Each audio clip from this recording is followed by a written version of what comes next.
Ya, selamat pagi buta para pencinta Yekui. Kita lanjut pada 30 April 2023 ini kita sudah buat yang terbarunya. Selamat dinikmati hiburan ini. Kisah pun dimulai. Waktu melewati senja, matahari telah terbenam dan malam segera tiba. Ye Kui membawa kopernya dan keluar dari dalam markas gerbang naga dengan senyuman di bibirnya. Chao King, berkelahi denganku. Aku akan menyuruhmu berlutut dan memohon ampun sebentar lagi. Saat itu, sebuah mobil bendera merah besar berhenti di pintu masuk. Pengemudinya adalah Ye Wuyi. Masuk, Ye Wuyi berteriak. Ye Kui masuk ke kursi penumpang, merasakannya dan berkata, ini layak mendapat bendera merah besar, sangat nyaman. Omong kosong, ini mobil orang tua itu, hanya ada beberapa di negara ini.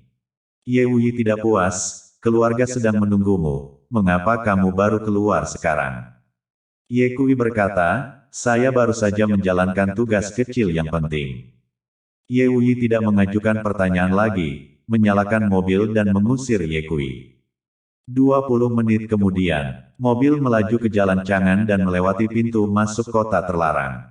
Ye Kui melirik tembok kota yang belang-belang dan tinggi, dan cahaya dingin melintas di matanya, sangat mematikan. Merasakan niat menghabisi di tubuhnya, Ye Wuyi berkata, tenang, bunuh mereka besok malam. Iya, Ye Kui menghela nafas. Mobil berbelok di beberapa tikungan dan akhirnya melaju ke hutong yang sepi, berhenti di pintu masuk sebuah rumah halaman. Di pintu masuk halaman ini, sepasang singa batu menjulang tinggi, dengan pintu merah dan ubin hijau, menyerupai kediaman kerajaan Tuir. Di atas pintu gerbang, ada plakat horizontal dengan dua kata yang tertulis di atasnya. Ye Residence. Ye Kui keluar dari mobil dan menatap dua kata Ye Residence, matanya tidak berpaling untuk waktu yang lama. Saya tidak pernah berpikir bahwa saat pertama kali saya pulang, saya harus menghadapi hidup dan mati. Ye Kui merasakan banyak emosi di dalam hatinya. Ye Wuyi menepuk pundak Ye Kui dan berkata, apa yang kamu lakukan, masuklah. Mereka berdua hendak memasuki pintu ketika Ye Wu Wei dan Sado keluar dari dalam. Ye Kui, selamat datang di rumah. Ye Wu Wei tersenyum sambil melangkah maju dan memeluk Ye Kui. Ye Kui tidak terbiasa begitu dekat dengan seorang pria, jadi dia dengan lembut mendorong Ye Wu Wei menjauh dan memanggil, paman kedua, lalu bertanya pada Sado, tetua, bagaimana kesehatanmu?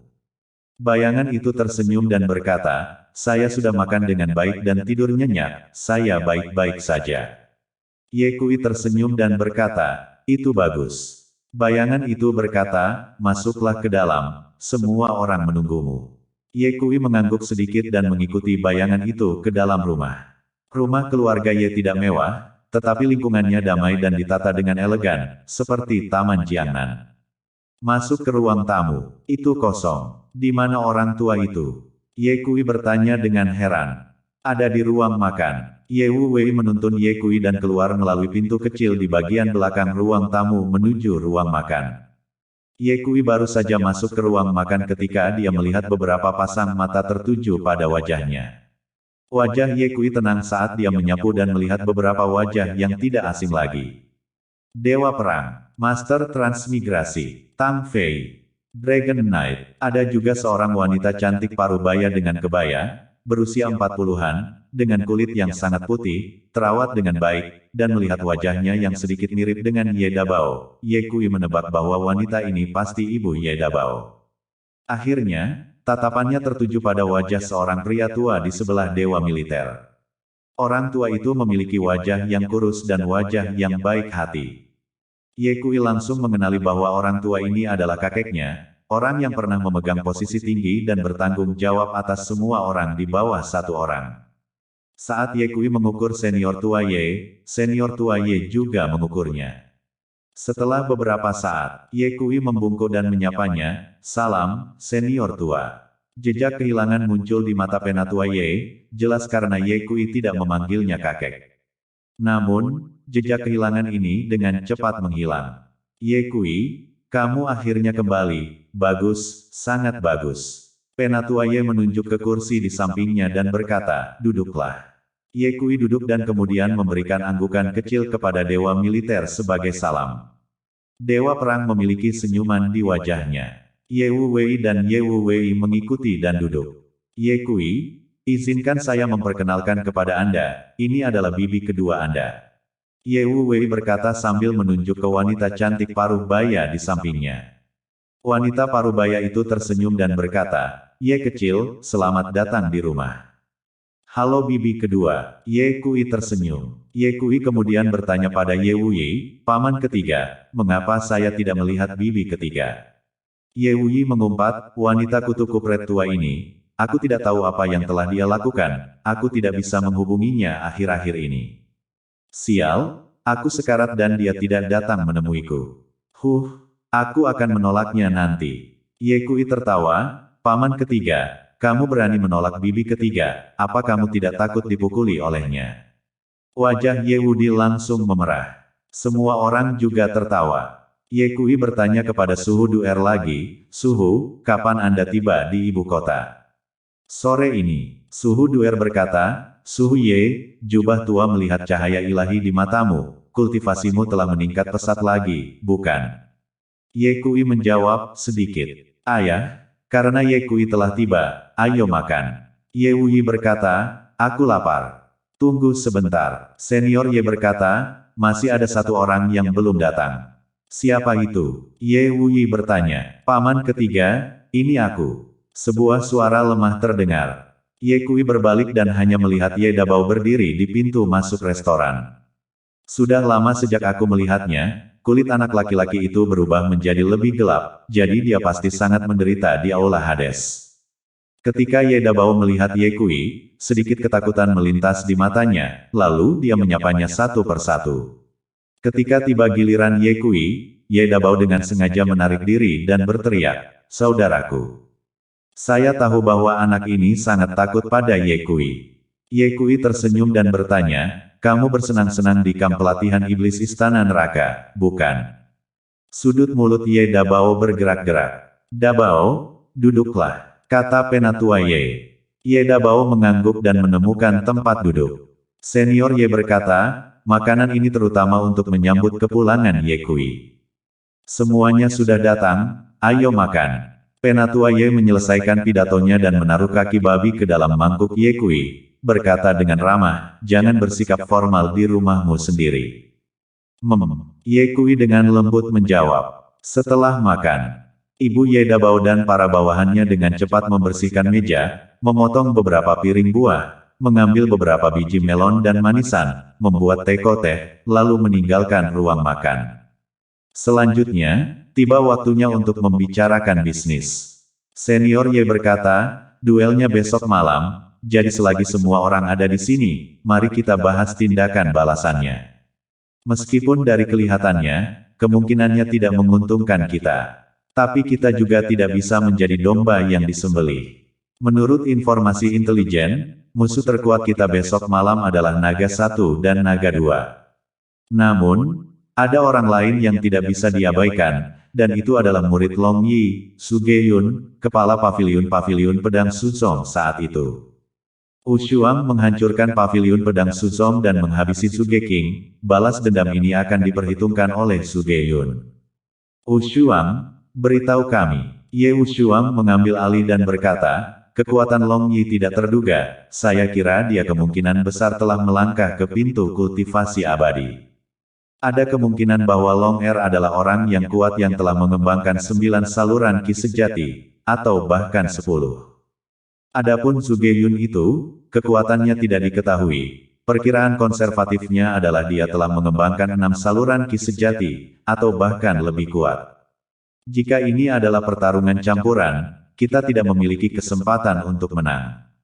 Oleh karena itu, saya pikir cara yang paling menguntungkan bagi kita adalah bertarung 1 lawan 1. Ye Wuyi berkata, Long Yi dan yang lainnya terlalu kuat. jika mereka bergabung, kita tidak akan bisa menghentikan mereka. Jadi, satu-satunya cara untuk memiliki kesempatan untuk bertahan hidup adalah bertarung sendirian. Apa yang dipikirkan semua orang? Panglima Perang berkata, saya setuju dengan strategi Invincible, pertarungan tunggal bisa dilakukan. Ye Kui juga menganggukkan kepalanya, saya juga harus berpikir bahwa pendekatan paman ketiga itu bagus. Master Duer melipat tangannya, Buddha Amitabha, saya juga berpikir bahwa bertarung sendirian itu bagus. Suhu Ye mengikuti, karena kita semua berpikir bahwa pertarungan tunggal itu layak, sekarang mari kita pikirkan langkah selanjutnya, siapa yang akan menghadapi Sugeyun. Serahkan Sugeyun padaku. Sebuah suara dingin terdengar di pintu masuk restoran. Kerumunan orang mendongak, hanya untuk melihat wanita naga yang mengenakan jubah emas, berjalan masuk dari luar. Wanita naga tidak mengenakan topeng hari ini, memperlihatkan wajahnya yang cantik kepada orang banyak. Dia memiliki wajah seperti buah melon dan mata almond yang berair. Alisnya seperti diapanos, kulitnya putih. Wanita naga memiliki hidung mancung dengan sentuhan eksotisme, dan wajahnya yang cantik mengandung keagungan seorang ahli tertinggi. Ye Wuyi segera bangkit dan berteriak pada wanita naga itu, dasar kutu kupret tua, apa yang kamu lakukan? Kenapa kamu tidak bisa menghubungi akhir-akhir ini? Jika Anda tidak datang lagi, saya akan siap untuk menolak Anda. Dang, sebelum Ye Wuyi dapat menyelesaikan kata-katanya, dia dirobohkan oleh pukulan dari wanita naga. Kemudian, wanita naga itu melihat ke arah kerumunan dan berkata, maaf, saya tidak tegas pada suami saya, jadi saya membuat semua orang tertawa. Kerumunan orang tidak bisa menahan tawa. Senior Brahmana, silakan duduk. Senior Ye bangkit dan memberi isyarat undangan. Sopan santun itu selesai. Untuk gadis naga yang datang saat ini, terbukti bahwa dia benar-benar mengabdi pada Ye Wuyi.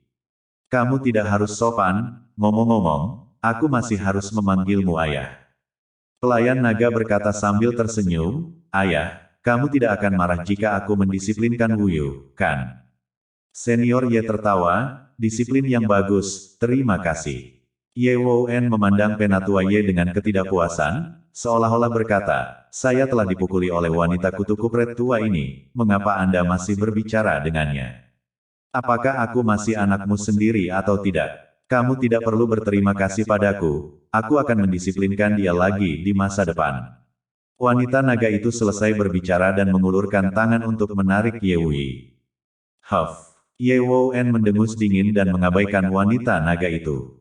Apa? Kau pikir aku memukulmu dengan ringan tadi? Apakah kamu ingin melakukannya lagi? Wanita naga itu bertanya sambil menyeringai. Ye Wuyi menatap wanita naga itu dengan marah. Wanita kutu kupret tua, jangan bertindak terlalu jauh, aku memperingatkanmu. Apa yang kamu inginkan? Wajah wanita naga itu membentak dingin dan matanya tidak ramah. Hahaha, menantu perempuan, aku hanya bercanda denganmu, jangan dianggap serius. Setelah mengatakan itu, Ye Wuyi meraih tangan wanita naga itu dan berdiri dari tanah, berkata dengan ketus, menantu perempuan, kamu pasti sangat lelah untuk datang ke sini, kan?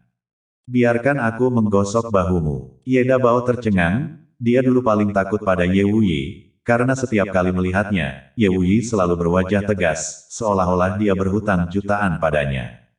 Selain itu, Ye Wuyi kuat dan sering mengajari Ye Dabao pelajaran. Ye Dabao tidak pernah menyangka bahwa di matanya, paman ketiganya, yang ganas seperti harimau, juga terkadang begitu lemah. Ye Dabao hanya merasa bahagia di dalam hatinya dan berkata dengan suara rendah, 30 tahun di timur, 30 tahun di barat. Angin dan air benar-benar berputar. Paman ketiga, kamu juga punya hari. Meskipun suara Ye Dabao kecil, semua orang yang hadir bisa mendengarnya dengan jelas. Ye Wubei meraung pada Ye Dabao, jika kamu berani berbicara omong kosong lagi, apakah kamu percaya bahwa aku akan membuatmu menumpahkan kulitmu?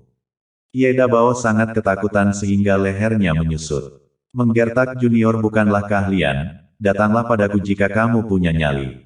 Gadis naga itu memelototi Ye Wuyi dan kemudian berkata kepada Ye Dabao, jika dia berani menggertakmu di masa depan, katakan padaku dan aku akan memberinya pelajaran untukmu. Terima kasih, bibi ketiga. Ye Dabao tersenyum cerah. Baiklah, mari kita bahas apa yang harus dilakukan terhadap musuh.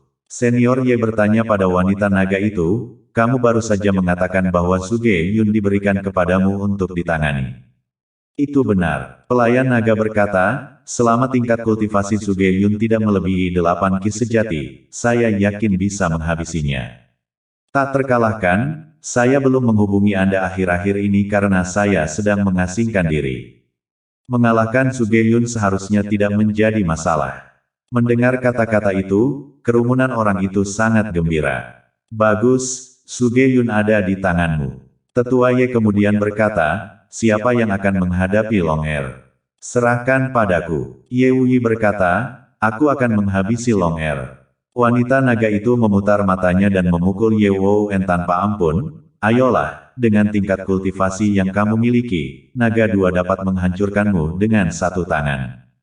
Suhu Duer berkata, jubah tua bisa bekerja sama dengan Suhu Ye untuk menghadapi Long Er. Wanita naga itu menggelengkan kepalanya, aku tidak meremehkanmu, tapi jika kalian berdua bergabung melawan Long Er, kamu akan mati. Aku akan berurusan dengan naga dua. Tapi jangan terlalu berharap padaku, meskipun aku belum pernah bertarung dengan naga dua, aku tahu aku bukan tandingannya. Saat itu, Ye Kui tiba-tiba berbicara, Long Er milikmu. Bibi ketiga, aku butuh ban seniormu. Ciptakan kesempatan yang menguntungkan bagi saya untuk melakukan pukulan mematikan. Bagus. Wanita naga itu setuju dalam satu tarikan napas. Apakah kamu yakin akan menghabisi naga dua? Tetua Ye bertanya pada Ye Kui. Ye Kui berkata, bukan masalah besar. Bagus, sekarang hanya Long Yi yang tersisa. Senior Ye menghela nafas dan berkata, Long Yi adalah musuh yang kuat. Jika kita tidak bisa membunuhnya, bahkan jika kita menghabisi Suge Yun dan Long Yi, itu tidak akan mempengaruhi gambaran besarnya. Long Yi tidak mudah dibunuh.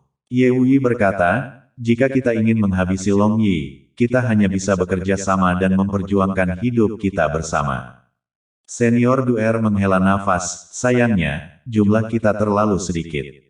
Ngomong-ngomong, bukankah Chang Mei Zhen Zhen juga menerima surat perang dari kota terlarang, kenapa dia tidak datang? Ye Wuyi mengutuk, jangan mengandalkan benda tua ini, dia terlalu tidak bisa diandalkan. Aku meneleponnya beberapa kali dan dia berkata dia akan membawa muridnya bersembunyi di hutan lebat. Dan dia meminta kami untuk ikut. Katanya, lebih banyak orang bisa membuat beberapa meja mahyong. Kerumunan orang itu terdiam. Dalam pertempuran ini, kita hanya bisa mengandalkan diri kita sendiri. Kata Ye Wuyi. Bagaimana dengan Penatua Tang? Ye Kui bertanya, bagaimana sikap Penatua Tang? Penatua Ye menggelengkan kepalanya, sikap Penatua Tang tidak jelas. Dia ingin memindahkan kota terlarang, tetapi memiliki beberapa kekhawatiran. Saya bisa mengerti bahwa, bagaimanapun juga, kota terlarang tidak mudah dihancurkan. Saya memiliki feeling bertahun-tahun yang lalu bahwa akan ada pertikaian antara kami dan kota terlarang cepat atau lambat, jadi saya diam-diam bersiap dengan Dewa Perang. Dewa Perang membantuku melatih sekelompok prajurit mematikan, 50 di antaranya, masing-masing sebanding dengan ahli peringkat naga. Aku akan menarik 10 orang, dipimpin oleh Tang Fei dan Dragon Knight, untuk mengawal Dabao dan ibunya keluar dari ibu kota dan meninggalkan jejak dupa untuk keluarga Ye kita.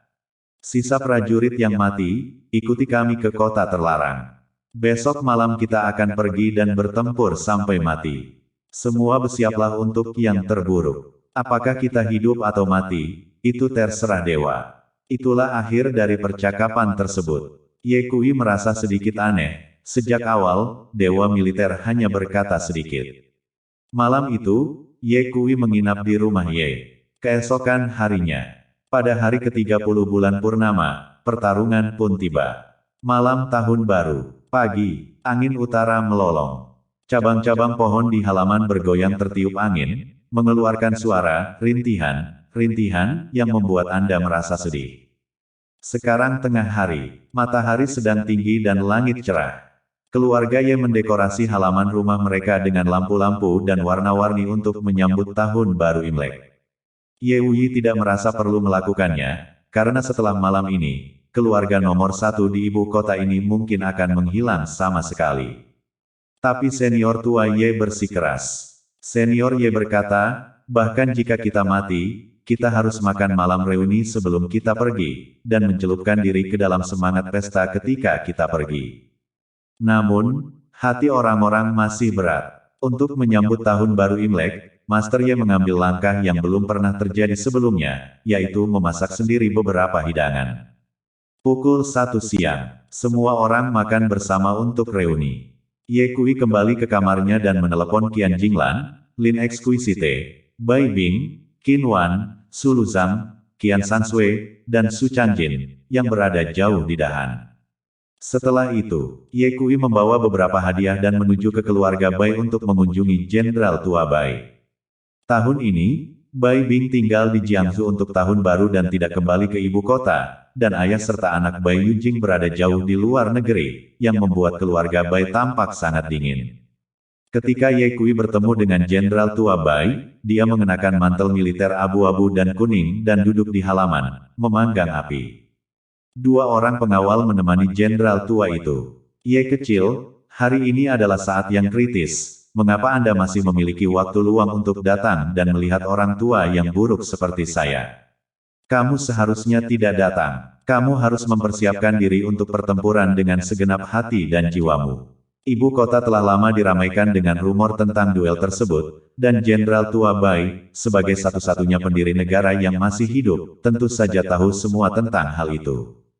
Jenderal Tua, hari ini adalah malam tahun baru dan saudari Bing belum kembali, jadi saya datang untuk menemuimu atas namanya. Ye Kui bertanya dengan prihatin, bagaimana kesehatan orang tuamu akhir-akhir ini? Sejak Anda membantu saya dengan perawatan saya terakhir kali, kesehatan saya jauh lebih baik. Jenderal Tua Bai memberi isyarat dan dua penjaga di belakangnya dengan cepat pergi. Kemudian, Jenderal Tua Bai menyingkirkan senyum di wajahnya dan bertanya, Ye kecil, apakah kamu yakin tentang duel malam ini? Tidak, Ye Kui memberitahunya dengan terus terang. Wajah Jenderal Tua Bai berubah, jika Anda tidak yakin, mengapa Anda tidak melarikan diri? Ye Kui berkata, bagaimanapun juga, beberapa hal harus dihadapi, melarikan diri bukanlah jalan keluarnya. Jenderal Tua Bai memuji, kamu tahu ada harimau di gunung, tetapi kamu berjalan ke arahnya, ini adalah tindakan keberanian. Xiao Bing benar tentang Anda memiliki komitmen. Saya harap Anda selamat malam ini, saya tidak ingin Little Ice menjadi janda. Ye Kui tersenyum, aku akan mencoba yang terbaik. Jenderal Tua Bai menambahkan, kota terlarang telah mengirimkan undangan kepada semua keluarga besar di ibu kota, mengundang mereka ke upacara malam ini, dan saya juga akan berada di sana malam ini. Saya pikir semua orang yang menerima undangan akan hadir untuk acara sebesar itu. Ye kecil, aku sudah tua, aku tidak bisa membantumu, aku hanya bisa melihatmu sendiri malam ini. Kamu harus bertahan hidup. Dapat dilihat bahwa Jenderal Tua Bai sangat mengkhawatirkan kesejahteraan Ye Kui.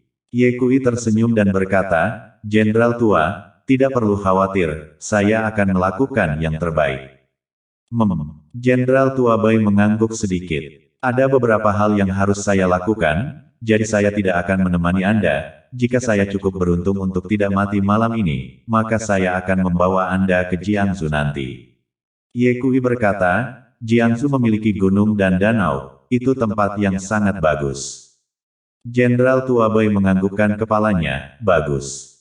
Ye Kui bangkit dan berjalan beberapa langkah, lalu tiba-tiba menoleh ke arah Jenderal Tua Bai dan berkata, Jenderal Tua, jika aku menghabisi Bai Yujing suatu hari nanti, kamu tidak akan menyalahkanku, kan? Jenderal Tua Bai terdiam sejenak dan menjawab, Ye kecil, kamu adalah seorang dokter, yang kamu lakukan adalah menyelamatkan nyawa dan membantu yang terluka. Saya juga tahu bahwa Anda bukan orang yang kecanduan menghabisi. Jika Anda ingin menghabisi Bai Yujing, itu hanya berarti Bai Yujing memiliki alasan mengapa dia harus mati. Aku tidak akan menyalahkanmu. Saya lega mendengar kata-kata Anda. Ye Kui meninggalkan keluarga Bai dengan tenang. Begitu dia pergi, kedua penjaga itu bergabung kembali ke sisi Jenderal Tua Bai. Apakah kalian tahu apa yang telah dilakukan Bai Yujing untuk melukai langit dan bumi? Jenderal Tua Bai bertanya. Kedua penjaga menggelengkan kepala mereka satu demi satu. Saya tidak tahu. Aduh. Jenderal Tua White menghela nafas panjang. Saya telah menjadi seorang prajurit sepanjang hidup saya, tetapi bagaimana mungkin saya bisa melahirkan cucu yang penuh dosa seperti itu? Titik titik titik titik titik titik. Setelah meninggalkan keluarga Bai, Ye Kui kembali ke keluarga Ye. Saat itu sudah larut malam. Langit yang semula cerah menjadi suram, dengan awan gelap membayangi. Awan hitam menekan kota. Seluruh ibu kota tenggelam dalam suasana yang menyedihkan, dengan perasaan bahwa pegunungan akan turun hujan dan angin akan memenuhi gedung-gedung. Pukul 18.30. Hari sudah mulai gelap. Keluarga Ye dan rombongan mereka pun berangkat. Ye Dabao dan ibunya keluar untuk mengantar mereka. Dabao, jika kita tidak berhasil kembali, jangan berpikir untuk membalas dendam, hiduplah dengan baik selama sisa hidupmu. Senior Ye berkata. Ye Wu Wei berkata, Dabao, jaga ibumu. Ye Kui menepuk pundak Ye Dabao dan berkata, sebaiknya kamu berdoa agar aku mati malam ini. Jika tidak, kamu harus menghabiskan beberapa tahun lagi di kamp pelatihan iblis. Anehnya, Ye Dabao tersenyum dan berkata, saudaraku, aku yakin kamu bisa kembali hidup. Ye Kui berkata, jika Anda benar-benar bisa kembali hidup, maka saya akan mencarikan menantu perempuan untuk Anda. Seperti bibi ketiga, kamu akan menderita ketika saatnya tiba. Sudut mulut Ye Dabao bergerak-gerak. Pergi, senior Ye, yang mengenakan mantel wol, berjalan di depan dengan wajah tegas. Ye Kui, Ye Wu Wei, dan wanita naga itu mengikuti di belakang. Suhu Duer, mengenakan jubah merah dan memegang tongkat Vajra, berjalan di belakang. Di luar pintu, 3 mobil telah menunggu lama. Sebelum masuk ke dalam mobil, butiran salju tiba-tiba turun dari langit, yang menambah sedikit kesedihan pada suasana yang tadinya menyedihkan. Master Ye mengulurkan tangannya dan kepingan salju jatuh di telapak tangannya, mencair dalam waktu kurang dari 5 detik. Kehidupan manusia itu seperti kepingan salju ini, terlihat indah, tapi menghilang dengan cepat. Penatua Ye meratap dan bertanya, Ye Kui, apa yang akan kita lakukan di sini? Ye Kui menjawab, menghabisi Long Yi dan menghancurkan kota terlarang. Bagaimana jika kita tidak kembali? Penatua Ye bertanya lagi. Ye Kui berkata dengan lantang, kalau begitu kita tidak akan pernah kembali. Senior Ye tertawa keras, kata-kata yang bagus, layak untuk menjadi cucuku, Ye Zhengling. Kegembiraan apa yang ada dalam hidup dan ketakutan apa yang ada dalam kematian. Seorang pria hebat berdiri di atas langit dan memiliki sesuatu untuk dilakukan, tetapi tidak ada yang bisa dilakukan. Ye Kui, masuk ke mobil saya, ayo pergi ke kota terlarang. Pada saat itu, mereka semua naik ke mobil. Pada saat ini, Ye Dabao dan ibunya berlutut di gerbang keluarga Ye. Kakek, ayah, paman ketiga, saudara laki-laki. Kamu harus kembali, kembalilah hidup-hidup. Ye Dabao berteriak dengan suara paling tinggi, dan saat dia melakukannya, dia bersujud dengan putus asa. Tak lama kemudian, darah mengalir di dahinya. Adapun ibunya, dia menangis dalam diam sambil menatap mobil Ye Wu Wei. Pikiran Ye Kui tanpa sadar teringat 2 kalimat, angin berhembus kencang dan airnya dingin, dan pria pemberani itu tidak akan pernah kembali. Berangkat, senior Ye memberi perintah dan mobil melaju menuju kota terlarang. Setelah mobil menempuh jarak tertentu, Suhu Ye berkata, Ye Kui, dalam hidup saya, satu hal yang paling saya berutang adalah Wu Shuang dan ibu serta anakmu. Saya harap di kehidupan berikutnya, saya akan memiliki kesempatan untuk menebusnya. Kamu ambil ini. Penatua Ye mengeluarkan pil dari sakunya dan menyerahkannya kepada Ye Kui. Ye Kui meletakkan pil itu di depan hidungnya dan mengendusnya sebentar, bertanya, racun. Iya, Penatua Ye berkata, jika kamu kalah dalam pertempuran dan mereka ingin menyiksamu, minumlah pil ini untuk meringankan rasa sakitnya. Ye Kui menghancurkannya dan berkata, tidak perlu. Aku tidak akan membiarkan mereka menyiksaku, aku akan bertarung sampai saat terakhir. Penatua Ye menghela nafas, Karaktermu yang lebih suka membungkuk daripada mematahkan benar-benar sama dengan karakter Wushuang. Tiba-tiba, sopir itu berhenti. Senior, ada seseorang yang menghentikan mobil di depan kita. Sopir itu berkata. Ye Kui meregangkan kepalanya dan melihat ribuan orang berdiri di jalan di depannya. Masa hitam, masing-masing dengan semangkuk anggur di tangan mereka. Di kepala kelompok itu adalah Cao Qingcheng. Cao Qingcheng diikuti oleh King Long, Qilin, Zhao Hu dan Xiao Zhan. Itu seseorang dari Sekte Naga, aku akan turun dan melihatnya. Ye Kui membuka pintu mobil dan berjalan turun, bertanya, Qingcheng, apa yang kalian lakukan? Cao Qingcheng berkata, saya telah membawa saudara-saudara saya untuk mengantar Anda. Xiao Zhan menyerahkan semangkuk anggur kepada Ye Kui dan berkata, Bos, semoga Anda kembali dengan selamat. Ye Kui mengambil anggur itu, melihat ke seluruh ruangan dan berkata, terima kasih, saudara-saudara. Kamu harus ingat, apakah saya hidup atau mati, Sekte Naga akan selalu ada. Sial, Ye Kui memiringkan kepalanya dan meminum anggur di mangkuk sekaligus, lalu membuang mangkuk itu dan kembali ke mobil. Cao Qingcheng melambaikan tangan kanannya. Seketika, semua murid Sekte Naga mundur ke dua sisi jalan, menjatuhkan diri berlutut dan meneriakkan di bawah nafas mereka. Mengucapkan selamat tinggal pada suhu sekte. Suara itu menghancurkan bumi dan bergema menembus awan. Kereta itu melanjutkan perjalanannya. 20 menit kemudian, kereta itu tiba di kota terlarang. Kereta berhenti di pintu masuk kota terlarang. Dari kejauhan, Dewa Perang terlihat duduk di kursi roda, diikuti oleh 40 pria berpakaian hitam. Masing-masing pria ini memiliki wajah yang dingin dan aura dingin yang terpancar dari tubuh mereka. Jelas bagi Ye Kui bahwa orang-orang ini adalah tentara yang mati yang dibudidayakan oleh tetua Ye dan Dewa Militer. Tang Fei dan Long Knight berdiri di belakang Dewa Militer. Dewa Perang, kamu datang begitu cepat. Penatua Ye menyapa sambil tersenyum. Dewa Tentara tertawa dan berkata, saya ingin datang lebih awal untuk menghabisi. Lalu, mata Dewa Militer tertuju pada tubuh Ye Kui dan bertanya, apakah kamu takut? Takut mati. Ye Kui berkata dengan bercanda, jika saya tahu ini, saya seharusnya berjanji pada benda tua itu untuk bersembunyi di hutan lebat dan pergi ke perkelahian senior tanah dengannya. Belum terlambat bagimu untuk melarikan diri. Dewa Perang berkata. Ye Kui menggelengkan kepalanya, aku sudah di sini, tidak ada gunanya melarikan diri.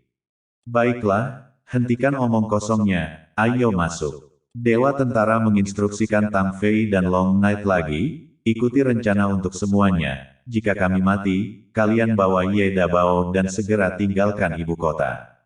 Ya, Tang Fei dan Long Knight membungkuk kepada Dewa Perang dan berkata, Dewa Perang, berhati-hatilah. Dewa Perang tersenyum dan berkata, jaga dirimu juga. Keduanya mengangguk dan kembali ke wajah Ye Kui. Ye Kui, jaga dirimu. Bos, kamu harus keluar hidup-hidup. Tang Fei dan Long Knight berkata dengan mata merah. Ayolah, kita semua sudah dewasa, jangan terlalu melodramatis, cepatlah pergi. Ye Kui memarahi. Tang Fei dan Long Knight menatap Ye Kui dalam-dalam sebelum berbalik dan pergi. Saat itu, kepingan salju yang besar berterbangan dari langit yang redup. Angin dingin bertiup, pepohonan di sepanjang jalan bergoyang dengan keras, mengeluarkan rengekan melengking dan menusuk, seakan-akan itu adalah pesona yang mematikan. Salju bagus untuk tahun ini. Sepertinya tahun yang akan datang bagus, kata Penatua Ye. Dan aku ingin tahu apakah kita masih akan melihat cahaya tahun yang akan datang. Dewa Perang mengikuti, masuklah ke dalam. Ye Kui mendorong Dewa Tentara dan kelompok itu melangkah ke gerbang kota terlarang melawan angin dan salju. Kota terlarang pernah menjadi simbol kekuatan kekaisaran. Meskipun setelah ratusan tahun diterpa angin dan hujan, dinasti berganti dan zaman berubah, kota kekaisaran ini masih tetap berdiri. Tembok-temboknya yang tinggi dan berbintik-bintik, tetap saja dipenuhi dengan rasa kagum. Setelah Ye Kui dan kelompoknya melangkah melewati gerbang, mereka berjalan agak jauh dan melihat seorang pria berdiri di tengah angin dan salju, memegang payung kertas minyak. Gula, Sugar mengenakan kemoceng bulu merah panjang, berdiri di tengah angin dan salju, cerah dan indah. Dewa Perang berkata, Ye Kui, dia menunggumu, pergilah dan lihatlah. Ye Kui berjalan mendekat dan melihat hidung Sugar yang membeku, dan berkata, apa yang kamu lakukan di sini? Cepat kembali, dingin, jangan sampai masuk angin. Sugar memandang Ye Kui dengan senyum di wajahnya, dan saat dia tersenyum, air mata keluar dari matanya. Kemudian, dia melompat lebih dulu ke pelukan Ye Kui dan memeluknya dengan erat. Aku berkata pada diriku sendiri sebelum aku datang bahwa aku tidak boleh menangis. Tetapi aku tidak tahu bagaimana itu terjadi. Begitu aku melihatmu, aku tidak bisa menahan diri untuk tidak menangis. Ye Kui, aku sangat takut. Aku takut tidak akan pernah bertemu denganmu lagi. Berjanjilah padaku bahwa kamu akan tetap hidup, oke? Ye Kui membelai rambut Sugar dan berkata dengan suara yang dalam, ya, aku berjanji padamu. Jangan berbohong padaku. Aku tidak akan berbohong padamu. Baru pada saat itulah Sugar melepaskan Ye Kui dan bergerak ke samping. Ye Kui mendorong Dewa Perang dan terus maju. Beberapa langkah diambil.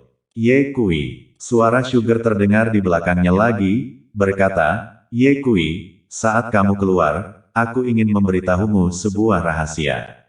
Kamu harus keluar. Oke, Ye Kui berbalik dan tersenyum. Tidak lama kemudian, mereka tiba di bagian dalam kota terlarang. Dikelilingi tembok-tembok tinggi, dengan aula yang megah di tengahnya. Pintu-pintu aula itu tertutup rapat. Di depan aula besar terdapat lapangan yang luas. Di alun-alun itu, ada banyak kursi yang ditempatkan. Pada saat ini, kursi-kursi ini sudah penuh, setidaknya dengan ratusan orang.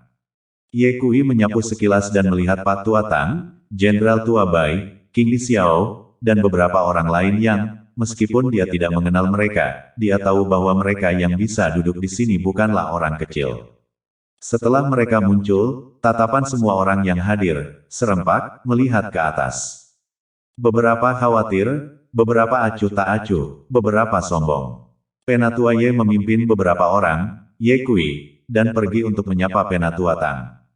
Kalian harus berhati-hati malam ini. Penatua Tang berbisik dan menegur. Penatua Ye mengangguk, lalu memimpin Ye Kui dan yang lainnya untuk duduk di kursi kosong. Suasana menjadi sangat hening. Di sebelah Ye Kui duduk Xiao Qingdi. Ye Kui baru saja duduk ketika suara Xiao Qingdi terdengar. Ye Kui, aku tidak menyangka kamu punya waktu 1 hari juga. Awalnya, aku akan mencari kesempatan untuk membuatmu terbunuh, tapi sekarang sepertinya aku tidak perlu melakukannya. Kamu tidak akan bertahan malam ini. Ye Kui menoleh dan melihat Xiao Qingdi dengan senyum puas di wajahnya dan berkata, aku ingin tahu apakah Marquis of Champions pernah mengajarimu untuk tidak menyinggung perasaan orang yang akan mati. Xiao Qingdi mengangkat alisnya, apa maksudmu? Yang saya maksud adalah Anda bodoh. Saat kata-kata Ye Kui jatuh, dia menamparkan wajah Xiao Qingdi. Jepret, tamparan keras terdengar di seberang ruangan. Mata semua orang, dalam sekejap, terfokus pada sisi Ye Kui dan Xiao Qingdi. Menutupi wajahnya, Xiao Qingdi menatap Ye Kui dengan kesal dan mencibir. Ye Kui, kenapa kamu sombong? Kamu akan segera mati. Aku beritahu kamu, ketika kamu mati, aku akan memotong-motong mayatmu dan mengumpankannya ke anjing-anjing. Ye Kui berkata dengan acuh tak acuh, sepertinya tamparan barusan tidak membuatmu ingat. Bang! Ye Kui menendang Xiao Qingdi dan kemudian, dia menendang wajah Xiao Qingdi beberapa kali dengan keras. Seketika, hidung Xiao Qingdi bengkak dan bengkak, seperti kepala babi. Aku sudah mengatakan semuanya, jangan memprovokasi orang yang sedang sekarat, jika tidak, aku akan menghabisimu sebelum aku mati. Pada saat ini, seorang lelaki tua tidak jauh dari sana berteriak, Nak, jangan terlalu sombong, tahukah kamu orang seperti apa Kaisar Xiao Qingdi? Kamu berani menyentuh saudara laki-laki juara Markis, apakah kamu ingin mati?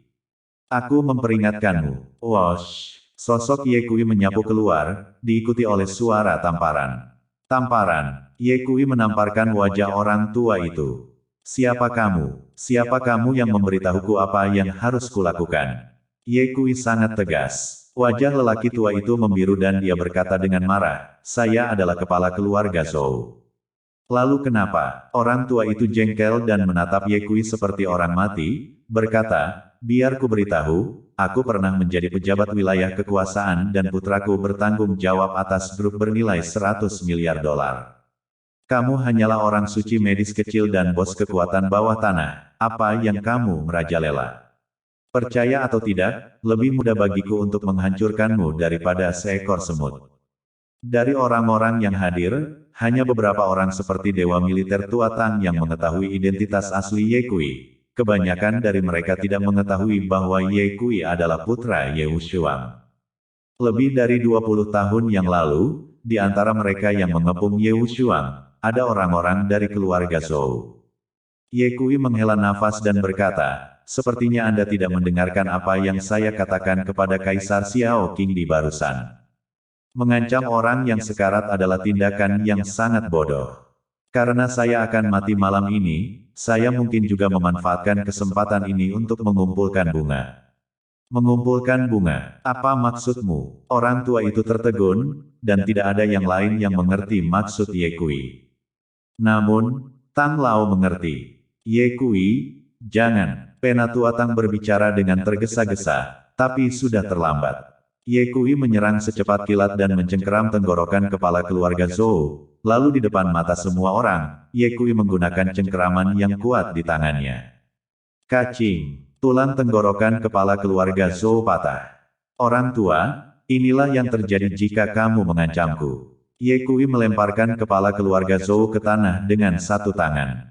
Mata kepala keluarga Zhou melotot dan meronta 2 kali sebelum kepalanya terhempas dan dia meninggal. Seketika itu juga, seluruh ruangan terguncang oleh kemarahan. Anak vertikal, beraninya kau menghabisi di depan begitu banyak dari kita, apakah kamu tidak takut masuk neraka setelah mati? Saya menyarankan Anda untuk bunuh diri untuk membayar nyawa Anda sekarang, jika tidak, saya tidak akan mengampuni Anda. Ye Kui tidak hanya tidak takut sedikit pun, sebaliknya, senyum cerah muncul di wajahnya. Matanya menyapu sekeliling. Siapa yang mengatakan sebelumnya bahwa mereka tidak akan membiarkan saya pergi? Ye Kui bertanya. Orang tua itu yang mengatakan itu. Seorang pria tua berjanggut putih berdiri. Di belakang orang tua itu, diikuti oleh 2 pengawal, tak satu pun dari mereka yang lemah.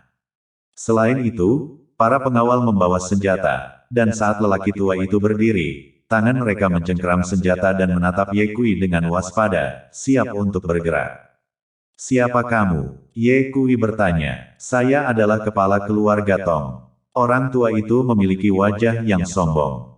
Keluarga Tong, orang-orang yang mengepung Ye Wushuang saat itu juga memilikinya. Ye Kui tersenyum dan bertanya, baru saja Anda mengatakan bahwa Anda tidak akan membiarkan saya pergi. Saya ingin bertanya, bagaimana Anda berencana untuk tidak membiarkan saya pergi? Orang tua itu berkata, jika Anda menghabisi seseorang di depan umum, Anda harus membayarnya. Bagus. Ketika Ye Kui mengatakan ini, seluruh hadirin terkejut. Mungkinkah anak ini akan membiayai hidup kepala keluarga Zhou? Bahkan kepala keluarga Tong memiliki ekspresi bingung di wajahnya. Dia bisa melihat bahwa Ye Kui adalah orang yang kejam dan kejam, tetapi dia tidak menyangka bahwa Ye Kui benar-benar akan terang-terangan setuju untuk membayar nyawanya. Kepala keluarga Tong berkata, Nak, demi kesediaan Anda untuk membayar nyawa Anda, saya akan mengirimkan peti mati. Kamu salah paham. Ye Kui menyela kepala keluarga Tong dan berkata, yang saya maksud adalah Anda membayar untuk hidup Anda.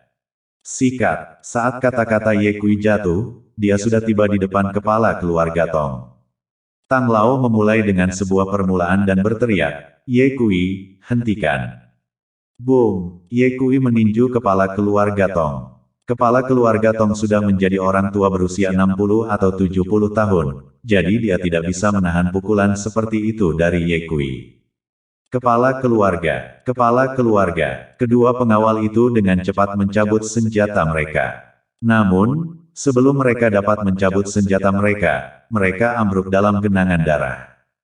4 orang tewas secara beruntun. Ye Kui berkata sambil tersenyum sambil menyapu pandangannya ke seberang ruangan seolah-olah tidak ada yang terjadi. Siapa lagi yang akan meninggalkanku sendirian? Kamu bisa menonjol. Jangan khawatir, aku akan menyerang dengan cepat dan tidak akan membuatmu merasa sakit. Tidak ada satu orang pun yang melangkah maju. Bahkan, mereka sedikit khawatir. Meskipun orang-orang ini semua adalah petinggi yang biasanya akan menginjak-injak kaki mereka dan gempa bumi akan terjadi, mereka juga takut dengan taktik Ye Kui. Lagi pula, bagaimana mungkin ada orang yang tidak takut mati? Dan semakin tua usia mereka, semakin takut akan kematian. Kesunyian yang mematikan menyelimuti tempat kejadian. Setelah 1 menit penuh, Ye Kui melihat bahwa tidak ada seorang pun yang berbicara, dan baru kemudian dia berbalik, siap untuk kembali ke tempat duduknya. Ye Kui. Tiba-tiba, seorang pria paruh baya berdiri. Dengan wajah bulat dan telinga lebar, dia memiliki aura yang luar biasa, dan sekilas, dia adalah pria besar yang sudah lama berada di posisi tinggi. Benarkah? Ye Kui bertanya. Pria paruh baya itu menjawab, saya Liang Ziguo. Anak saya menghilang di Jiangsu beberapa waktu lalu, saya ingin bertanya apakah Anda ada hubungannya dengan itu. Ye Kui melirik pria parubaya itu, dan di sebelahnya duduk seorang pria tua yang agak gemuk, yang juga menatapnya dengan dingin. Ye Kui mengerti apa yang sedang terjadi dan bertanya, apakah Anda ayah Liang Wenyu? Tepat sekali, pria parubaya itu bertanya pada Ye Kui, apakah anak saya mati di tangan Anda? Apa? Kamu ingin membalas dendam padanya? Ye Kui bertanya. Niat menghabisi muncul di mata pria parubaya itu dan dia berkata dengan marah, apakah kamu benar-benar menghabisi Liang Wenyu? Jadi bagaimana jika itu benar? Ye Kui bertanya secara retoris. Pria parubaya itu berkata dengan suara dingin, jika kamu tidak mati malam ini, maka ketika aku berbalik, aku akan membalas dendam padamu. Pria tua yang sedikit gemuk di sebelahnya mengikuti, mereka yang menghabisi keluarga Liang kita harus membayar nyawa mereka. Ye Kui tidak berpikir begitu, jika Anda sangat ingin membalas dendam, saya pikir Anda tidak harus menunggu nanti, balas dendam dari saya sekarang. Baik pria parubaya maupun pria tua itu tidak bergerak. Karena kalian tidak mau bergerak, maka aku akan mencari minat dari kalian. Wajah Ye Kui tiba-tiba menjadi dingin. Penatua Liang berbicara lagi, Ye Kui, pernahkah Anda memikirkan konsekuensi karena menjadi begitu tidak patuh hukum? Kamu benar-benar orang tua yang bodoh, aku sudah sekarat, konsekuensi apa yang harus kutanggung?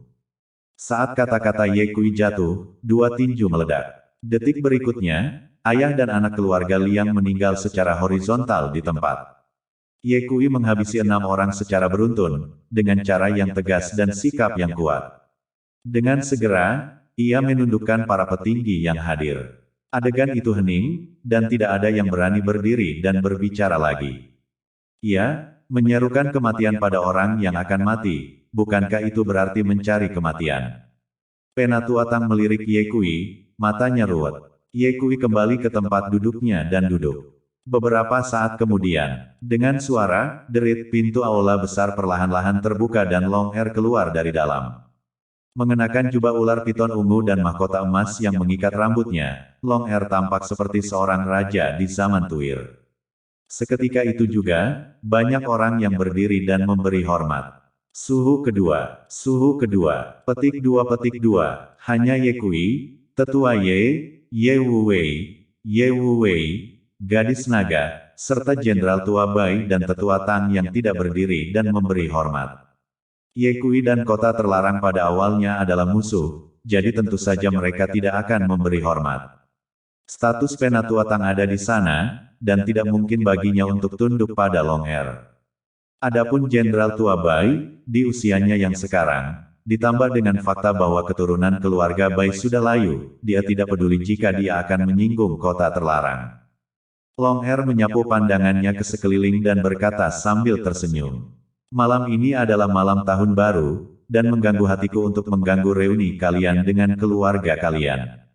Namun, akan ada pertunjukan yang bagus di sini nanti. Nantikan saja. Ketika Long Er selesai, dia melirik ke arah Ye Kui dan Penatua Ye dan beberapa orang, sudut mulutnya melengkung menjadi senyuman suram. Adapun beberapa orang yang telah dibunuh oleh Ye Kui, Long Er bahkan tidak melirik mereka. Meskipun yang mati berstatus luar biasa, di mata Long Er, orang-orang ini seperti semut. Penatua Tang membuka mulutnya dan bertanya, Long Er, di mana Long Yi? Tanpa diduga, Long Er mengabaikan Penatua Tang dan berkata kepada orang-orang yang hadir, dingin dan dingin, jadi saya mengundang Anda semua untuk datang dan menonton upacara, ini sangat sulit bagi Anda semua. Setelah pertunjukan, saya akan menyiapkan anggur hangat untuk Anda semua untuk menghangatkan Anda. Saat itu, mari kita minum dan mabuk. Sedikit kemarahan melintas di mata Tang Lao, sebagai orang tertinggi yang bertanggung jawab, dia benar-benar diabaikan oleh Long Er, memalukan tidak kurang dari ditampar di depan umum. Namun, Tang Lao tidak berkobar. Dia jelas bahwa alasan mengapa Long Er begitu sombong adalah karena kota terlarang memiliki kesombongan untuk melakukannya. Saat itu pada saat ini, sebuah suara kokni keluar dari tengah aula utama, penguasa kota telah tiba, semua berlutut untuk menyambutnya. Suara ini begitu tajam dan tipis sehingga menyengat gendang telinga orang banyak. Angkat tangan tinggi-tinggi, mata Ye Kui sedikit menyipit. Dia baru saja merasakan bahwa suara itu mengandung kekuatan ki sejati, dan orang yang berbicara bukanlah dari kultivasi rendah. Adapun penguasa kota, secara alami adalah bos kota terlarang, Long Yi. Berkibar, para kepala keluarga dari klan-klan yang luar biasa ini berlutut di tanah. Selain itu, tidak ada sedikit pun ketidaksenangan di wajah mereka, dan mereka tampak hormat seperti seorang pelayan yang memberi hormat kepada seniornya. Sekelompok orang yang rakus akan hidup dan mati. Ye Kui mendengus dingin. Di tempat, hanya sedikit dari mereka yang tidak berlutut dan menyembah. 10 detik kemudian, dua orang tua dengan kemeja abu-abu panjang, membawa tandu, keluar dari dalam aula besar. Ye Kui melirik kedua orang tua itu dan terkejut di dalam hatinya. Dia dapat melihat bahwa kedua orang tua ini tidak lemah dalam kultivasi dan keduanya adalah orang kuat yang telah mengembangkan 4 saluran ki sejati. Hanya saja, wajah mereka putih, tidak ada janggut di dagu mereka, dan tubuh mereka dipenuhi dengan aura feminin. Tandu itu terjatuh. Sebelum orang-orang di dalam tandu keluar, lelaki tua berwajah putih di sebelah kiri menatap Ye Kui dan yang lainnya dengan dingin. Senior kota telah tiba, mengapa kamu tidak berlutut? Suara lelaki tua itu tajam dan tipis, seperti jarum yang menusuk gendang telinga, membuat orang sangat tidak nyaman. Ye Kui bertanya secara retoris, mengapa saya harus berlutut? Orang tua itu berteriak, setiap orang yang datang ke sini harus berlutut dan menyembah senior kota, ini adalah aturan kota terlarang. Ye Kui berkata dengan jijik, bagaimana jika saya tidak berlutut? Orang tua itu berkata dengan wajah tidak ramah, jika Anda tidak berani berlutut, keluarga kami akan memberitahu Anda konsekuensinya. Keluarga kita, Ye Kui sadar bahwa kedua orang tua ini adalah Kasim. Ye Kui berkata dengan acuh tak acuh, saya ingin melihat apa konsekuensinya. Mencari kematian, orang tua itu sangat marah, lalu membungkuk dan berkata kepada orang di dalam tandu, senior kota, tunggu sebentar, budak tua pergi dan ajari anak ini yang tidak tahu bagaimana harus bersikap. Lalu, orang tua itu mengambil langkah ke arah Ye Kui, menarik lengan bajunya sambil berjalan, dan berkata dengan sedih. Nak, tidak apa-apa bagimu untuk menjadi sombong di luar, tapi ini kota terlarang, kamu tidak bisa dibiarkan menjadi liar.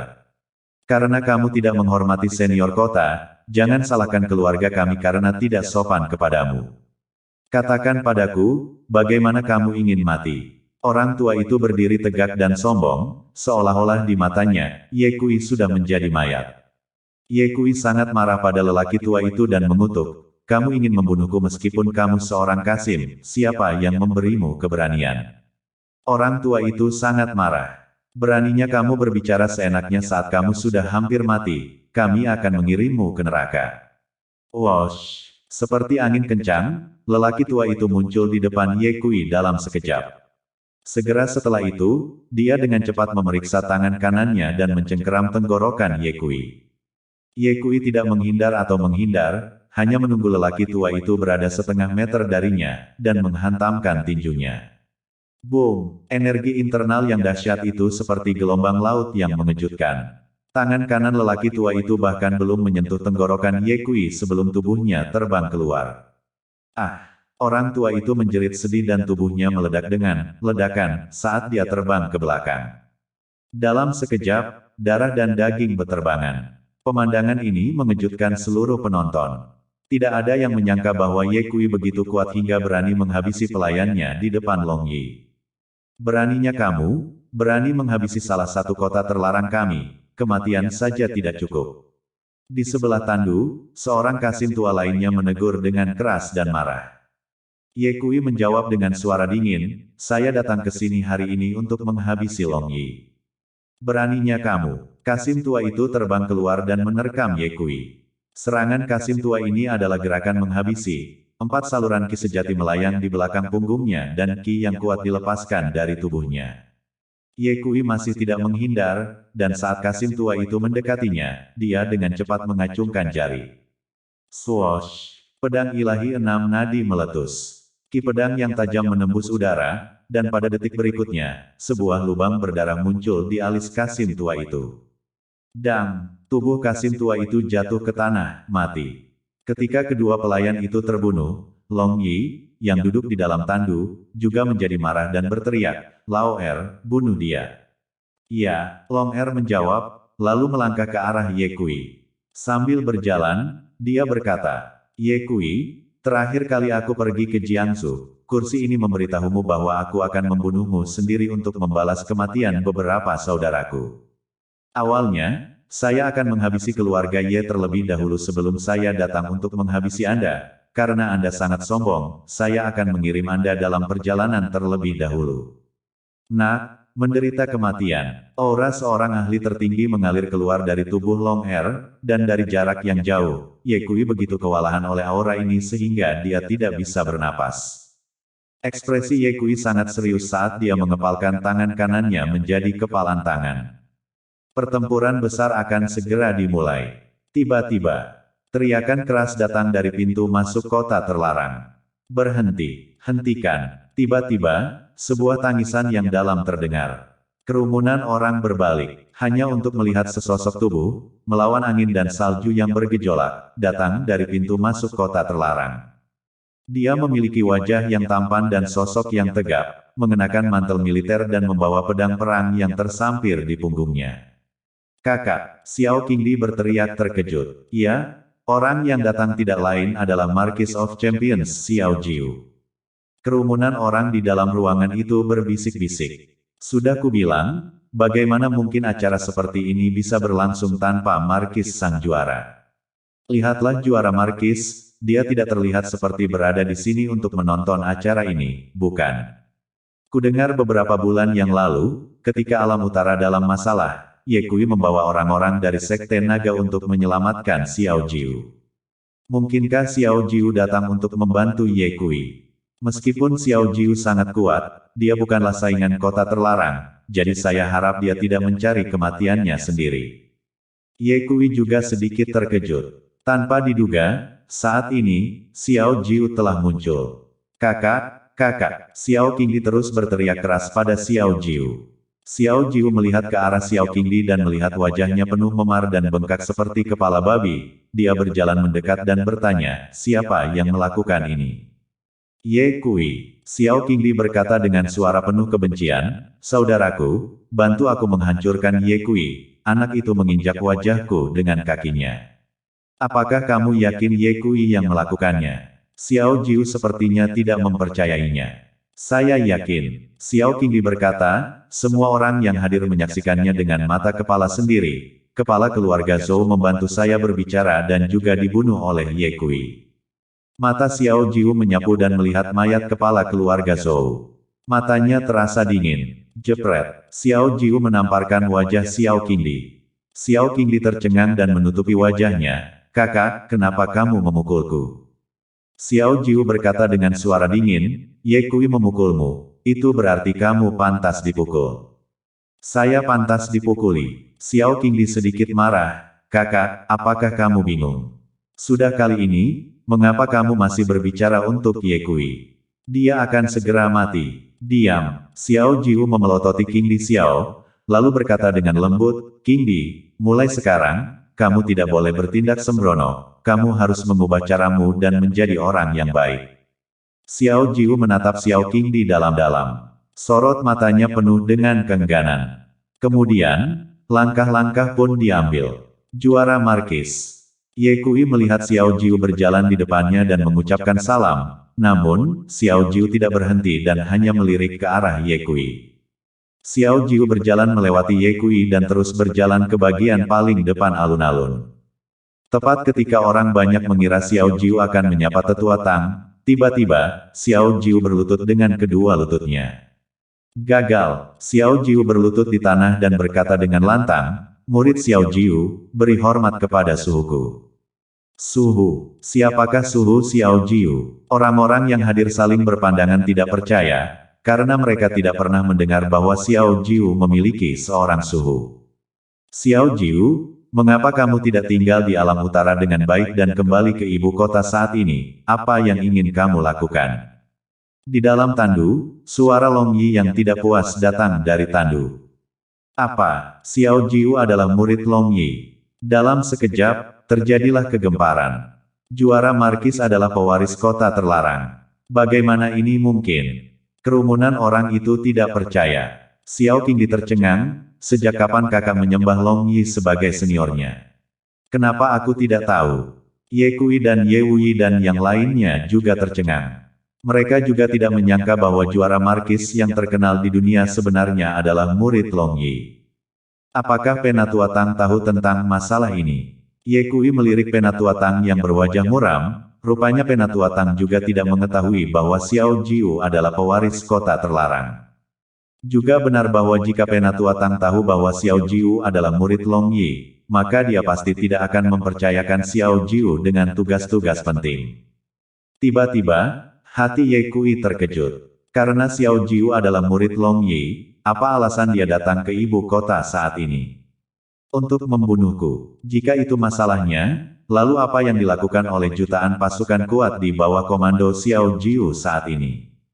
Juga, ketika Xiao Jiu memasuki kamp militer dan mengambil alih alam utara, apakah ada otorisasi dari kota terlarang di balik ini? Jika ya, konspirasi apa yang ada di benak kota terlarang? Dua kata muncul di kepala Ye Kui. Konspirasi untuk memberontak. Tidak, masyarakat saat ini tidak seperti zaman Tuir, bahkan jika kota terlarang, melalui Xiao Jiu, telah menguasai jutaan pasukan di utara, tidak mungkin untuk merencanakan pemberontakan. Jika itu terjadi, maka kota terlarang akan menggali kuburannya sendiri. Sistem saat ini tidak akan mengizinkan satu kekuatan untuk menjadi penguasa dunia. Lalu apa yang kota terlarang coba lakukan? Tiba-tiba, sebuah cahaya melintas di kepala Ye Kui dan sebuah kalimat muncul di benaknya. Untuk menyandera putra langit dan memerintahkan bawahannya. Kota terlarang berusaha mengendalikan Tang Lao dengan mengendalikan jutaan pasukan di utara, serta kekuatannya sendiri, untuk membuat Tang Lao, orang yang berkuasa, menjadi penipu. Meskipun mereka tidak merencanakan pemberontakan, mereka masih bertanggung jawab atas urusan dunia. Sungguh ambisi yang luar biasa. Hawa dingin muncul di hati Ye Kui, dan dia memutar kepalanya untuk melihat Penatua Ye dan Dewa Perang. Wajah kedua orang tua itu seserius yang pernah mereka alami, dan mereka pasti sudah bisa menebak ambisi kota terlarang. Tatapan Ye Kui berpindah kembali ke tubuh Xiao Jiu. Marquis of Champions, Marquis of Champions, jika Anda benar-benar mengikuti kota terlarang, maka Anda akan menjadi orang berdosa selama berabad-abad. Xiao Jiu ragu-ragu untuk menjawab kata-kata Long Yi. Boom, terdengar suara ledakan. Tandu itu terbelah menjadi beberapa bagian. Sosok Long Yi muncul. Ye Kui mendongak dan melihat Long Yi duduk di ujungnya. Wajahnya tampak seperti orang tua berusia 60-an atau 70-an. Dia memiliki wajah Tionghoa dengan kulit kemerahan dan rambutnya yang panjang dan hitam pekat diikat dengan mahkota emas. Mengenakan jubah naga berwarna kuning cerah dengan 9 naga emas bercakar 5 yang disulam di atasnya dan sepasang sepatu bot hitam dengan pola naga di bawah kakinya, Long Yi tampak seperti seorang kaisar di zaman Tuir. Menjulang tinggi di atas yang lain. Mata Long Yi seperti kilat saat dia menggonggong pada Xiao Jiu, "Mengapa kamu kembali saat ini?" Xiao Jiu berkata, "Saya mengetahui bahwa suhu dalam kesulitan dan kota terlarang dalam bahaya, jadi saya bergegas kembali dan ingin membantu suhu." Omong kosong. Long Yi berteriak, lebih mudah bagiku untuk menghabisi beberapa semut daripada melumat seekor semut. Mengapa harus ada kesulitan? Kenapa kamu kembali? Katakan yang sebenarnya. Xiao Jiu mengangkat kepalanya, menatap lurus ke mata Long Yi, dan berkata dengan lantang, aku tidak akan pernah melupakan kebaikan suhuku dalam mengasuh muridku. Hari ini, saya telah kembali karena saya ingin menasihati suhu. Kedamaian di dunia ini tidak mudah didapat. Kota terlarang hanyalah sebuah kekuatan, tidak peduli seberapa kuatnya, itu tidak dapat menggantikan kekuatan kekaisaran. Tidak hanya itu, kota terlarang juga harus menjaga perdamaian dan menjauhi persaingan dan perseteruan. Jika tidak, dunia akan berada dalam kekacauan. Beraninya kau, Long Yi dengan marah menegur Xiao Jiu, bukan giliranmu untuk mendikte apa yang harus dilakukan seniorku. Aku memerintahkanmu untuk segera kembali ke alam utara. Seniorku bisa berpura-pura tidak ada yang terjadi. Aduh, Xiao Jiu menghela nafas, saya tahu suhu tidak akan mendengarkan kata-kata baik murid saya. Ketika saya kembali ke ibu kota kali ini, saya tidak pernah berpikir untuk kembali ke alam utara. Suhu, saya minta maaf. Tok, tok, tok. Xiao Jiu bersujud 3 kali kepada Long Yi dan berdiri dari tanah. Roh pertempuran yang mengerikan dilepaskan dari tubuhnya. Xiao Jiu, apa maksudmu? Long Yi berkata dengan marah, mungkinkah kamu ingin menghabisi seniormu? Xiao Jiu menggelengkan kepalanya, senior salah paham. Kebaikan seniorku dalam mengasuhku tidak terlupakan bagi muridku, bahkan jika aku tidak sopan, aku tidak akan berani menghabisi seniorku. Hanya saja, aku tidak mau menjadi pionmu lagi. Kau hanya ingin mengendalikan jutaan pasukan di utara melalui tanganku, sehingga ketika kau membutuhkannya, kau bisa memberi perintah dan aku akan memimpin mereka untuk melayanimu sampai mati. Tapi Anda telah lupa bahwa tentara utara adalah milik negara, dan semua kehormatan saya diberikan oleh Tetua Tang. Jika saya melayani Anda, saya akan mengecewakan kaisar dan membawa jutaan tentara di utara ke dalam jurang yang tak berujung. Mendengar kata-kata ini, Tetua Tang menatap Xiao Jiu dalam-dalam. Ada sedikit kelegaan di dalam hatinya. Meskipun Xiao Jiu adalah murid Long Yi, dia tidak melanggar tugas dan misinya. Long Yi dengan dingin mendengus, Xiao Jiu, dari apa yang kamu katakan, apakah kamu akan mengkhianati kakak? Jangan lupa, jika bukan karena kakak laki-laki, kamu bisa menjadi dewa perang utara. Kamu bisa menjadi nomor 1 di peringkat naga. Kamu tidak ingin memenuhi anugerah Jun, jadi perilaku macam apa ini ketika kamu mengkhianati kakak? Aku beritahu kamu Xiao Jiu, ini tipikal kamu yang tidak tahu berterima kasih. Long Er bergetar karena marah. Saat itu, Long Yi diam-diam mengambil Xiao Jiu sebagai muridnya karena dia melihat bakat bela diri Xiao Jiu dan ingin menggunakan Xiao Jiu sebagai pion untuk mengendalikan jutaan pasukan di alam utara. Selama jutaan pasukan yang kuat ada di tangan, ditambah dengan kekuatan kota terlarang, dia benar-benar dapat mempengaruhi situasi dunia dan menjadikan Tang Lao sebagai pion belaka. Tapi tidak pernah mereka sangka bahwa Xiao Jiu akan mengkhianati mereka hari ini. Pion ini dibudidayakan tanpa hasil. Long Er benci melihat Xiao Jiu dieksekusi. Xiao Jiu berkata, saya tidak ingin mengecewakan kebaikan raja, saya juga tidak ingin menjadi orang yang tidak tahu berterima kasih. Long Er tertegun, apa maksudmu? Kamu ingin menjadi orang yang setia dan berbakti.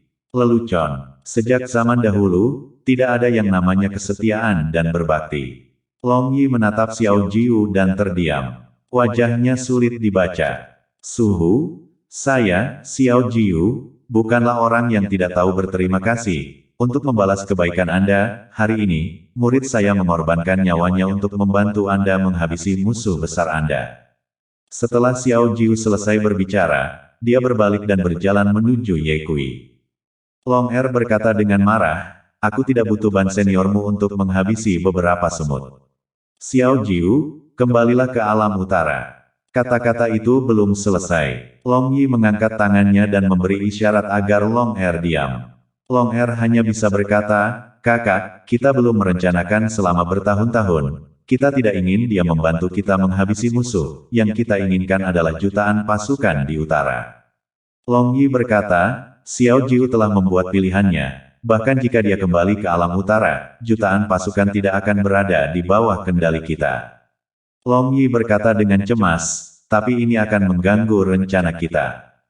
Jangan khawatir, itu tidak akan mempengaruhi gambaran besarnya. Long Yi menatap punggung Xiao Jiu dan berkata dengan suara dingin, beberapa orang, dengan sedikit status dan kekuatan, berpikir mereka dapat mengubah gambaran besar. Saya tidak tahu bahwa gambaran besar dunia bukanlah sesuatu yang bisa dia ubah sendiri. Bodoh. Mata Long Er menunjukkan cahaya dingin, dia sudah memikirkannya, ketika malam ini berakhir, dia akan menghabisi Xiao Jiu. Pion yang tidak patuh, mempertahankannya hanya akan menjadi momok. Xiao Jiu berhenti di jalurnya ketika dia masih 10 meter dari Ye Kui. Sambil tersenyum, dia berkata, Ye Kui, ketika Anda berada di Yangcheng sebelumnya, Anda mengatakan bahwa jika Anda diberi waktu 10 tahun, Anda dapat memukuli saya sampai mati. Saya katakan bahwa saya hanya bisa memberi Anda 3 tahun. Sayangnya, saya akan kembali pada kata-kata saya tidak bisa memberi Anda 3 tahun. Pertempuran ini, biarlah dimulai sekarang. Jika di lain waktu, Ye Kui akan setuju tanpa ragu-ragu, tapi malam ini, dia tidak ingin melawan Xiao Jiu. Xiao Jiu, musuhku bukan kamu, kata Ye Kui. Xiao Jiu berkata, musuhmu adalah kota terlarang, dan aku adalah anggota kota terlarang. Ye Kui menggelengkan kepalanya, tidak, di dalam hati saya, Anda adalah orang yang layak dihormati. Seseorang yang layak dihormati. Xiao Jiu tertawa. Tertawa terbahak-bahak. Ye Kui, aku senang kamu mengatakan itu. Hanya saja pertarungan antara kau dan aku tidak bisa dihindari malam ini. Saya akan bertarung atas nama kota terlarang, saya akan memberikan yang terbaik. Ye Kui, saya harap Anda akan memberikan yang terbaik juga. Boom! Saat kata-kata Xiao Jiu jatuh, aura yang menakutkan keluar dari tubuhnya. Seketika itu juga, para pembesar yang hadir mundur puluhan meter. Dalam sekejap mata, hanya Xiao Jiu dan Ye Kui yang tersisa di tengah alun-alun. Keduanya saling memandang dari kejauhan. Xiao Jiu, mengapa kamu melakukan ini? Ye Kui menghela napas. Xiao Jiu sedikit tidak sabar, hentikan omong kosong ini, serang. Ye Kui berdiri diam dan tidak bergerak. Karena kamu tidak bergerak, maka aku tidak akan sopan. Mengaum. Xiao Jiu meraung, wajah tampannya dipenuhi dengan niat bertempur. Dia tidak menghunus pedangnya, sebaliknya, dia mengepalkan tangan kanannya menjadi kepalan tangan dan berlari ke arah Ye Kui seperti kilat. Pukulan ini sangat mudah. Tidak ada gerakan mewah. Ye Kui tiba-tiba teringat apa yang dikatakan realitas alis panjang, bahwa jika Xiao Jiu memasuki ibu kota dalam waktu 1 tahun, dia pasti akan mati, dan dia akan mati dengan tangannya.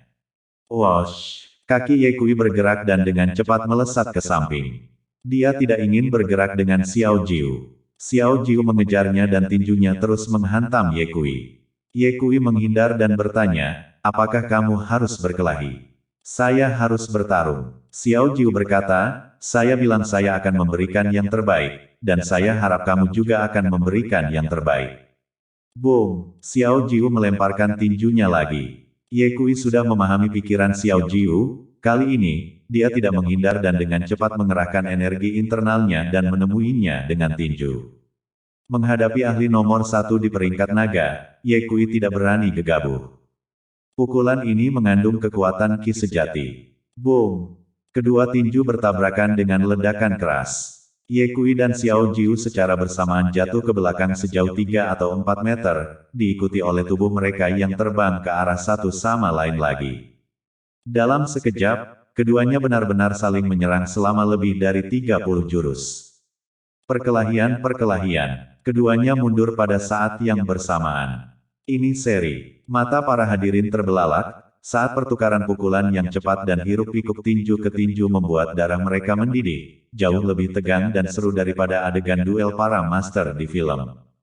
Ye Kui menggosok tinjunya, dia dapat dengan jelas merasakan bahwa Xiao Jiu telah mengembangkan ki sejatinya. Terakhir kali di alam utara, Anda menyembunyikan kultivasi Anda. Ye Kui bertanya. Tidak, saya baru saja menerobos. Ketika Xiao Jiu selesai berbicara, sebuah ki sejati muncul dari belakangnya. Segera setelah itu, ki sejati kedua muncul. Yang ketiga. Yang keempat, kursus kelima. 5 saluran penuh ki sejati. Pada usia 30 tahun atau lebih, telah mengembangkan 5 dao ki sejati, sungguh seorang ahli bela diri yang luar biasa.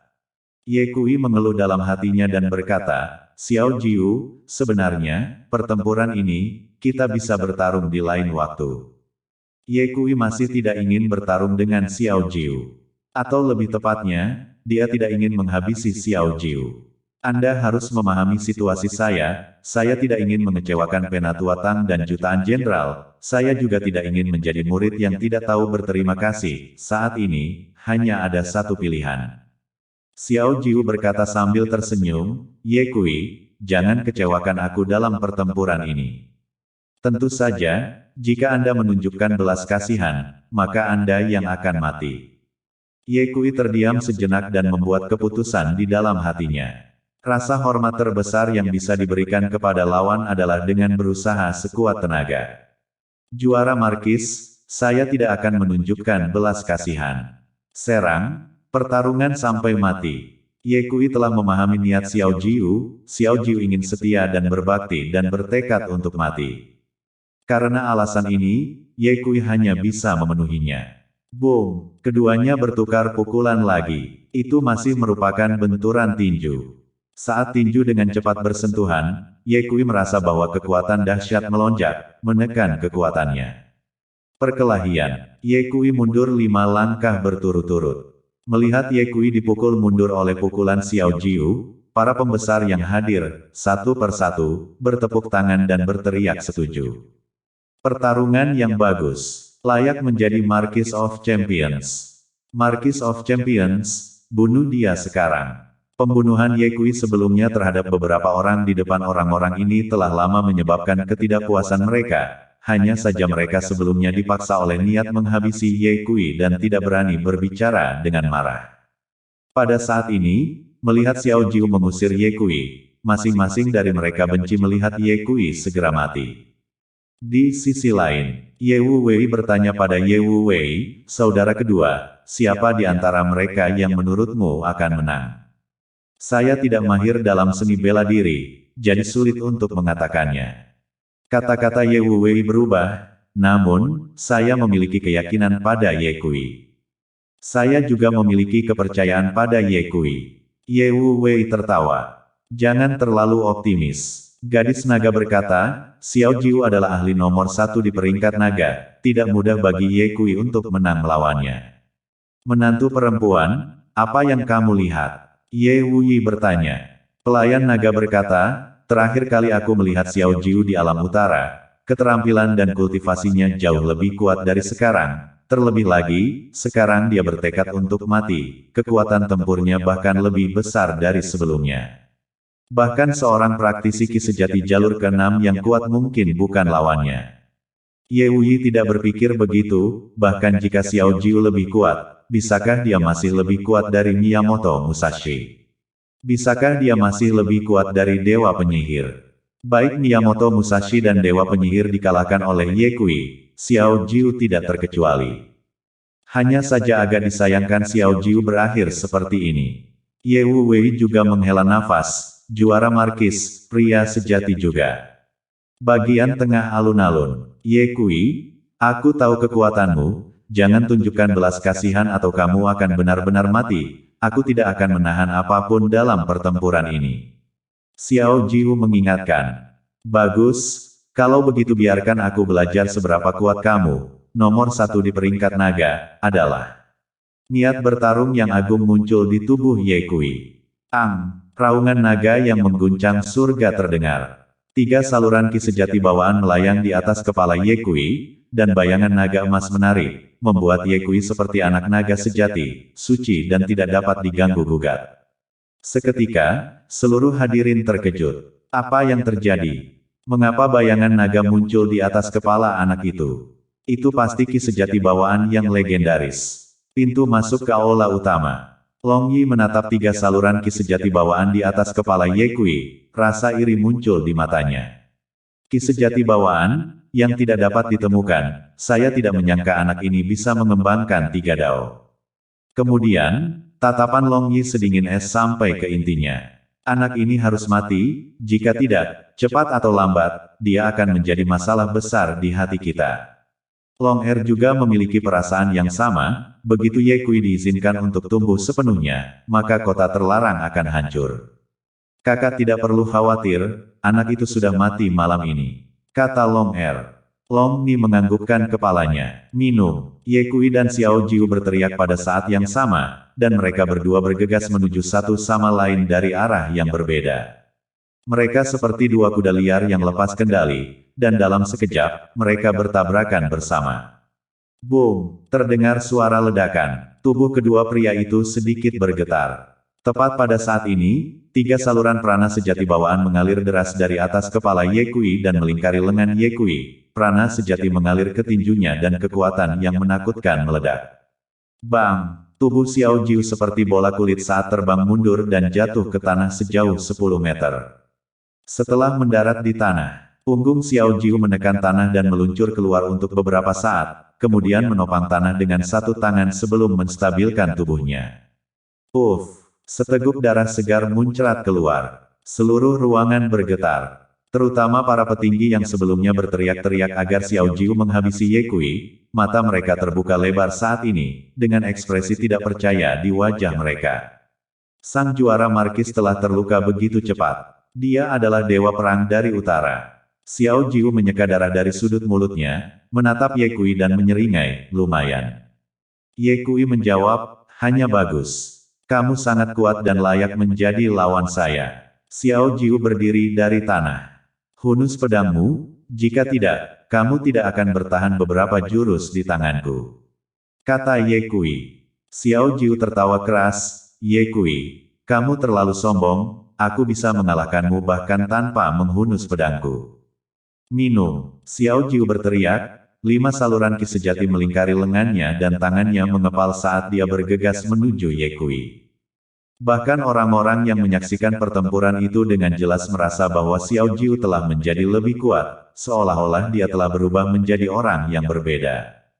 Tubuhnya dipenuhi dengan aura dominasi yang tak terbatas.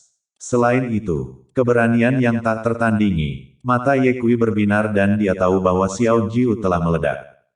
Waktu yang tepat, Ye Kui berjongkok dengan kedua lutut dalam posisi kuda-kuda, lalu, tangannya perlahan-lahan terangkat. 13 jurus Tai Chi. Jurus awal. Saat tinju ganda Xiao Jiu meledak, Ye Kui dengan cepat menyambutnya dengan kedua tangan, lalu dengan lembut mendorongnya ke samping, menghilangkan kekuatan dari tinju Xiao Jiu, lalu menarik lengan Xiao Jiu dan membawanya ke arah lengannya, dengan cepat berbalik ke samping dan menghantamkan sikunya ke bawah tulang rusuk Xiao Jiu. Rangkaian gerakan ini mengalir dengan lancar dan dalam satu gerakan. Boom! Xiao Jiu terbang dan tubuhnya menabrak beberapa petinggi terdekat. Seketika itu juga, terdengar jeritan yang menyedihkan dan suara tulang yang patah. Bergema di seluruh tempat, ada beberapa pembesar yang dihancurkan oleh tubuh Xiao Jiu, di antaranya adalah seorang pria tua berusia 70-an yang paling dekat, dan Xiao Jiu menabrak tubuhnya terlebih dahulu, menyebabkan orang tua itu terlempar, mematahkan sejumlah tulang yang tidak diketahui di tubuhnya dan langsung pingsan sampai mati. Dentang, punggung Xiao Jiu menghantam tanah dengan bunyi gedebuk yang keras. Rasa sakit yang tajam menyebar ke seluruh tubuhnya. Xiao Jiu hanya merasa organ-organ dalam tubuhnya berguncang hebat dan tulang-tulang di sekujur tubuhnya terasa seperti hancur berantakan. Namun, hal ini tidak menyebabkan kerusakan serius pada dirinya. Xiao Jiu menguatkan kedua tangannya di tanah dan bersiap untuk bangkit dari tanah ketika tiba-tiba, rasa manis yang mencurigakan muncul di dalam tenggorokannya. Darah segar. Xiao Jiu mencoba menelan darah itu dengan paksa, tapi, sebelum dia bisa mengendalikannya, darah muncrat dari mulutnya. Pef! Darah itu menodai lantai dengan warna merah. Sungguh mengejutkan mata. Kali ini, para petinggi yang hadir, bukannya terkejut, malah mengangkat suara mereka untuk bertanya. Apakah sang juara markis telah terluka lagi? Bukankah dia ahli nomor 1 di peringkat naga? Mengapa dia begitu tak terkalahkan?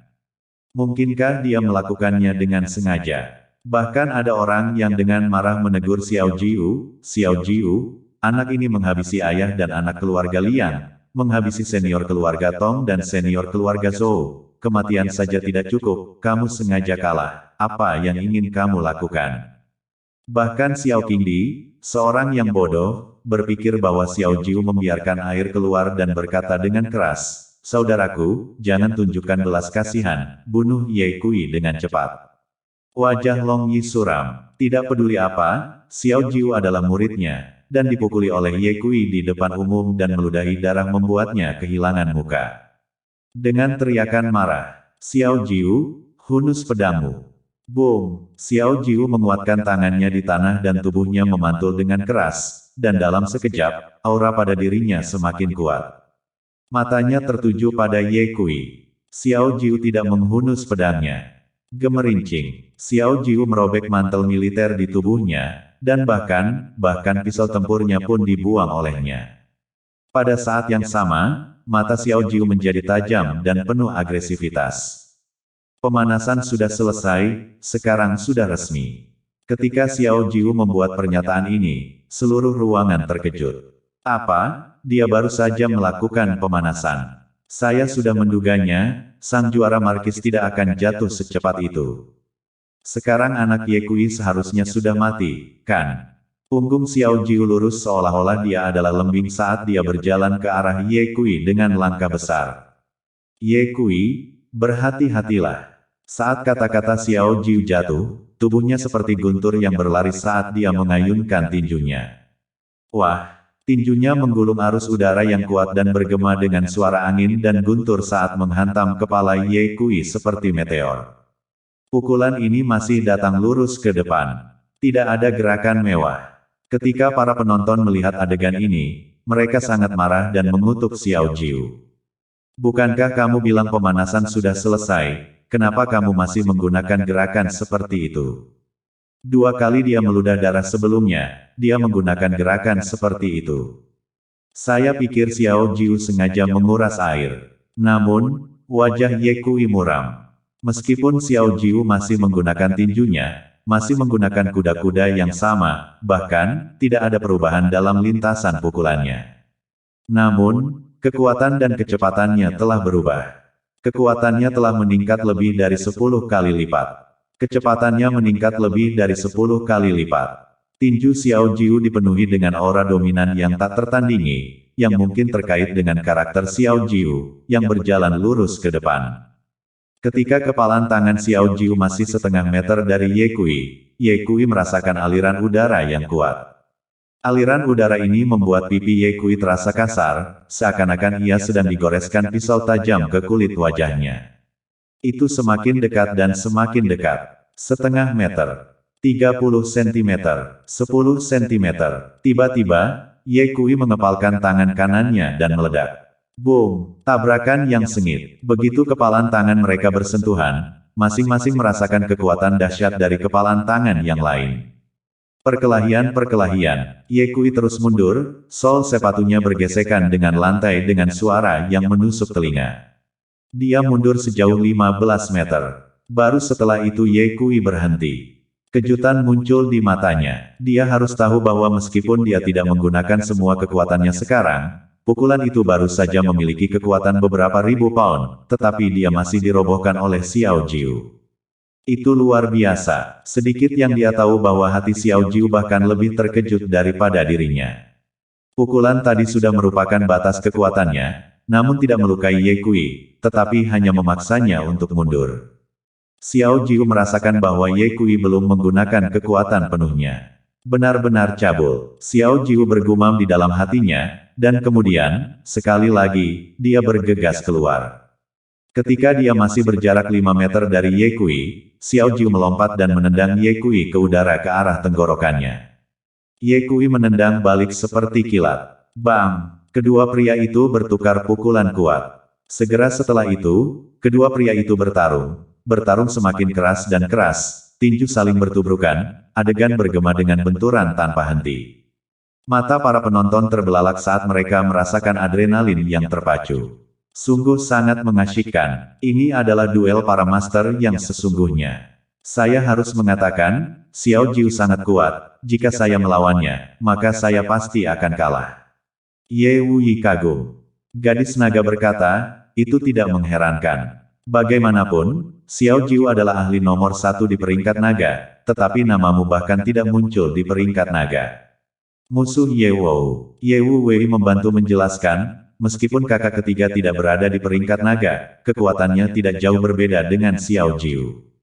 Wanita naga itu bersungut-sungut, lagi pula namanya tidak ada dalam daftar naga. Ye Wu Wei. Beberapa saat kemudian, kedua sosok yang saling bertukar pukulan itu terbang terpisah. Seteguk darah menyembur dari mulut Xiao Jiu, dan wajah tampannya terlihat sedikit pucat.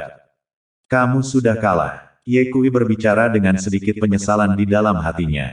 Ya, saya kalah. Xiao Jiu mengaku terus terang. Kamu masih punya kesempatan, kamu bisa menghunus pedangmu, kata Ye Kui. Xiao Jiu menggelengkan kepalanya, saya tidak pernah menghunus pedang pada teman-teman saya. Ye Kui sedikit terharu dan sedikit kasihan. Xiao Jiu terlalu penyayang dan saleh, bahkan sekarang, dia masih berusaha mengorbankan nyawanya demi teman-temannya. Ye Kui, apakah aku temanmu? Xiao Jiu bertanya. Tidak, Ye Kui menjawab dengan datar. Mata Xiao Jiu sedikit suram. Ye Kui menambahkan, terakhir kali aku hidup dan mati bersamamu di utara, di hatiku, kamu sudah menjadi saudaraku. Saudara, Xiao Jiu terdiam sejenak, dan kemudian tertawa keras dari langit. Ye Kui, dengan kata-katamu, aku, Xiao Jiu, telah menjalani hidupku dengan sia-sia. Namun, bahkan jika saya kalah, saya ingin kalah lebih lengkap. Ye Kui, kamu mengerti maksudku, kan? Mata Ye Kui ruwet saat dia dengan lembut menganggukkan kepalanya, mengerti. Xiao Jiu tersenyum, dan kemudian, sekali lagi, dia mengepalkan tinjunya dan bergegas menuju Ye Kui. Mengetahui bahwa dia tidak akan bisa mengalahkannya, namun dia akan melanjutkan. Xiao Jiu berusaha menggunakan hidupnya untuk memenuhi kesetiaan dan baktinya, serta menjaga kesopanan gelar Marquis of Champions. Pertempuran yang terjadi kemudian sangat menyedihkan. Berkali-kali, Xiao Jiu bergegas menuju Ye Kui, dan berkali-kali pula, dia dipukul mundur oleh Ye Kui. Bergegas melewatinya, terbang keluar, benar-benar mengamuk. Ye Kui sendiri bahkan tidak bisa mengingat berapa banyak pukulan yang telah dia lontarkan. 50 pukulan, atau 100 pukulan. Xiao Jiu, yang memar dan babak belur, masih bangkit dari tanah dan bergegas menuju Ye Kui. Pertarungan ini bukan lagi tentang menang atau kalah sekarang. Semua orang bisa melihat bahwa Xiao Jiu memohon untuk mati.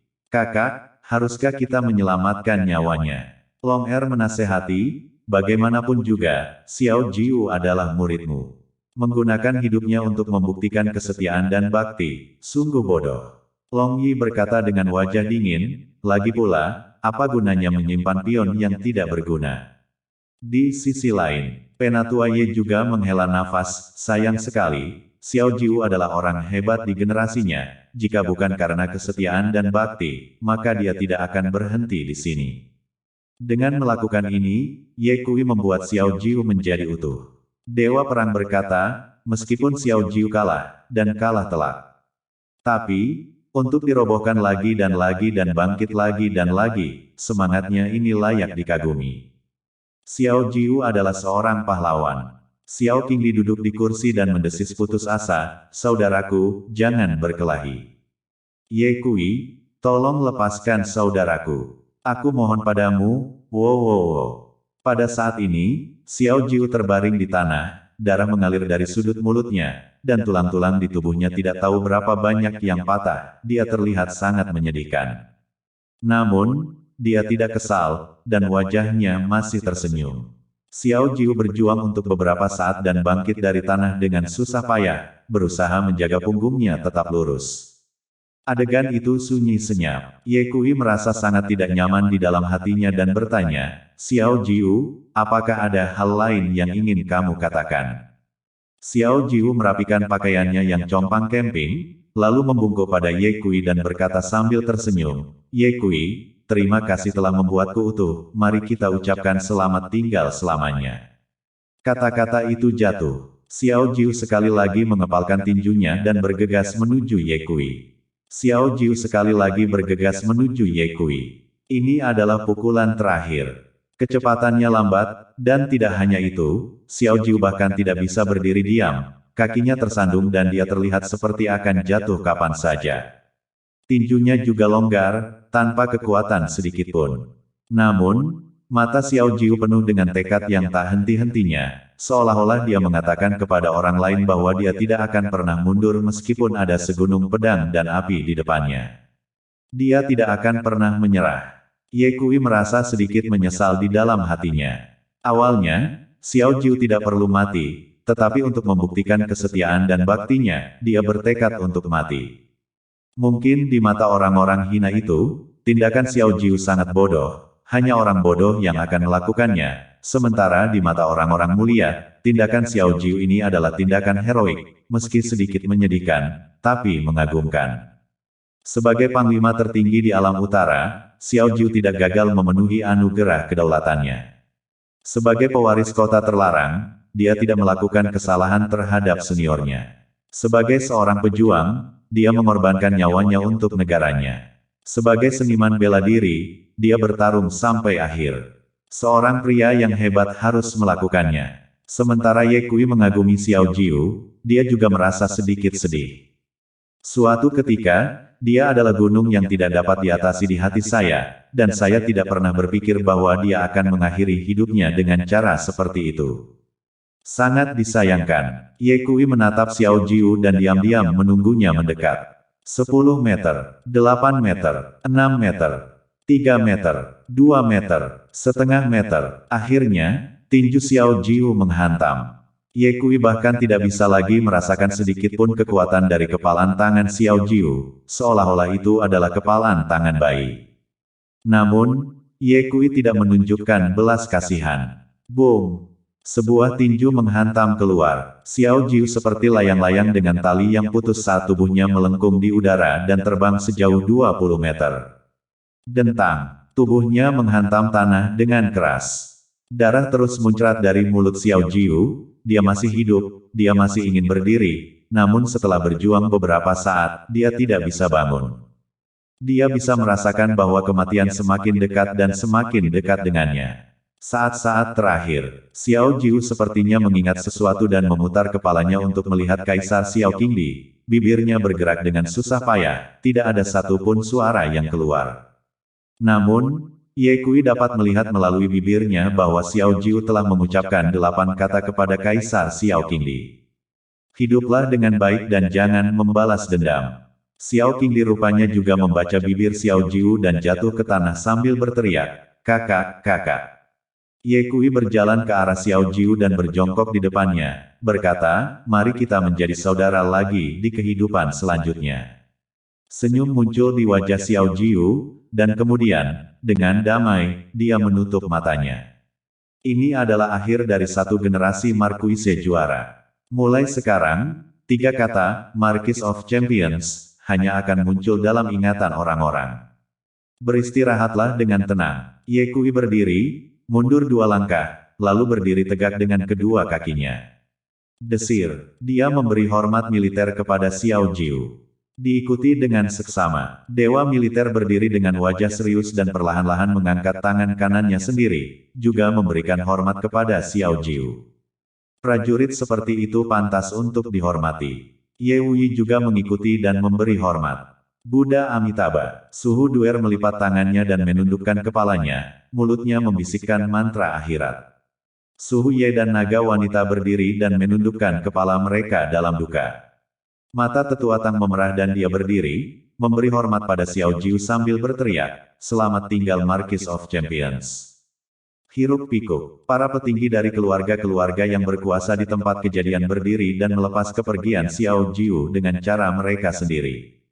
Meskipun Xiao Jiu telah meninggal, semangatnya akan hidup selamanya. Setelah itu, Ye Kui menggendong Xiao Jiu dan meletakkannya dengan lembut ke samping sehingga pertempuran berikutnya tidak akan melukai jasad Xiao Jiu. Menyesuaikan suasana hatinya sedikit, Ye Kui berbalik, tatapannya tertuju pada wajah Long Yi dan berkata dengan ekspresi provokatif, "Benda tua, datang dan mati."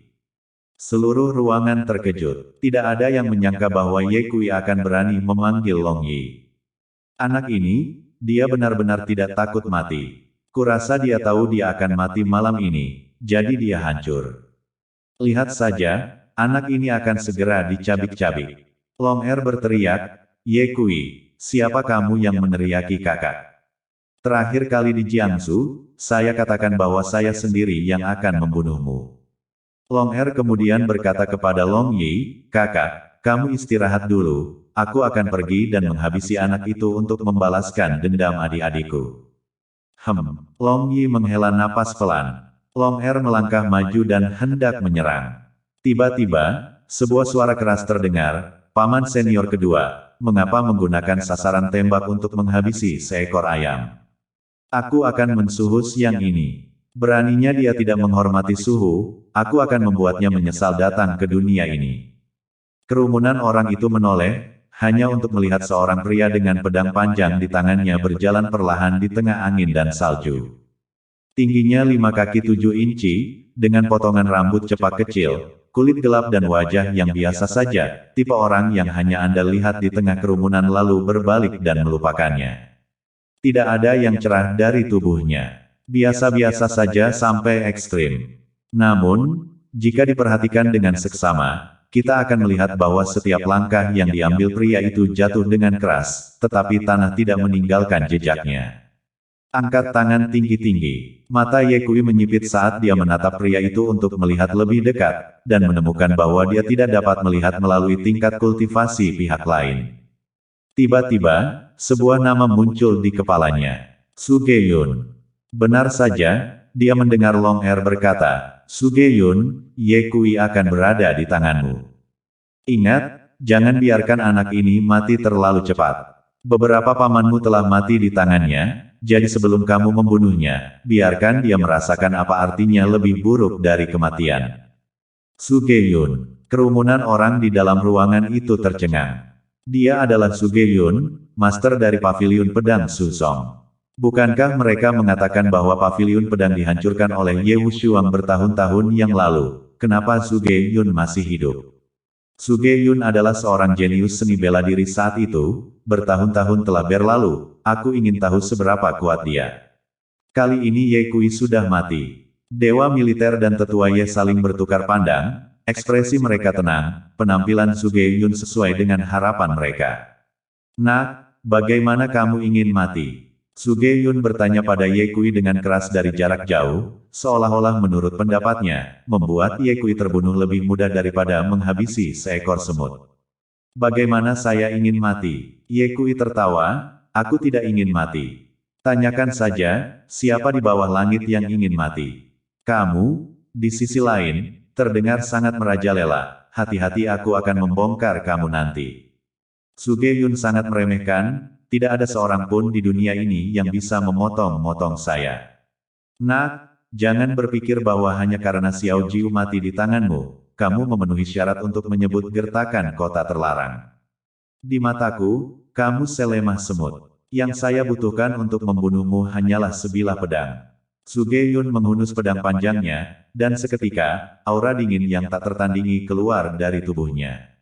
Mencoba membunuhku hanya dengan satu pedang. Benar-benar mulut besar. Ye Kui tertawa dengan jengkel.